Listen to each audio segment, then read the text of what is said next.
آپ سوچتے ہونگی اس آرٹیکل میں ضرور کسی وظیفے کا ذکر ہوگا یا کوئی حکیمی نسخہ ہوگا، مگر اس میں ایسا کچھ نہیں ہے۔ بیوی کو مٹھی میں کرنا ہر ایک کا خواب ہے، چاہے وہ ولایتی انگریزی ہو یا دیسی انڈین پاکستانی۔ میاں بیوی کا رشتہ بہت خوبصورت رشتہ ہے۔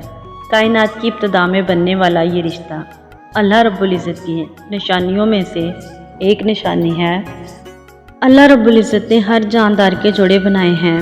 نکاح سے پہلے کوئی نہیں جانتا کہ اس کا نکاح کس سے ہوگا، کب ہوگا۔ یہ اللہ کے علم میں ہوتا ہے۔ اللہ دو دلوں کو ملا دیتا ہے، مگر اس بندھن میں بندھ جانے کے بعد زندگی افسانوی دنیا کی طرح حسین نہیں ہوتی، بلکہ بہت سی مشکلات کا سامنا کرنا پڑتا ہے۔ مرد سمجھتا ہے کہ وہ طاقت کے زور پر عورت کو رام کر لے گا۔ یہ اس کی سب سے بڑی بھول ہوتی ہے۔ عورت کی چند خواہشات ہیں، اگر مرد اس کو پورا کر دے تو ہمیشہ اس کی مٹھی میں رہے گی۔ ان میں سب سے پہلے عزت ہے۔ عزت کے بغیر محبت نہیں ہو سکتی۔ عزت محبت کی سیڑھیوں کی پہلی سیڑھی ہے۔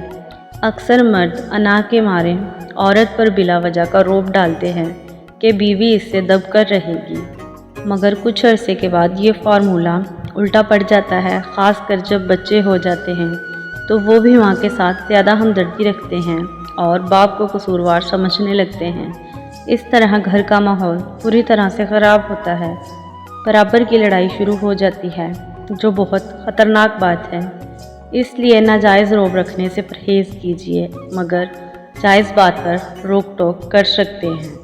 یہ ہر مرد کا حق ہے۔ اکثر دیکھا گیا ہے کہ شوہر حضرات اپنے سسرالی رشتہ داروں کو طنز کا نشانہ بناتے ہیں۔ جواب میں بیوی بھی یہی کرتی ہے، جس سے آپس پہ دل کھٹے ہوتے ہیں اور دوریاں بڑھتی ہیں۔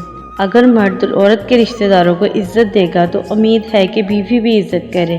بیوی کے خرچے کا باعزت بندوبست کرنا بھی بہت ضروری ہے کہ عورت مرد کی کمائی پر حق رکھتی ہے، مگر جوائنٹ فیملی سسٹم میں دیکھا گیا ہے کہ مرد ساری تنخواہ گھر میں لگا دیتا ہے، بیوی کو ضروریات کی چیزیں بھی لا دیتا ہے، مگر پیسے نہیں دیتا۔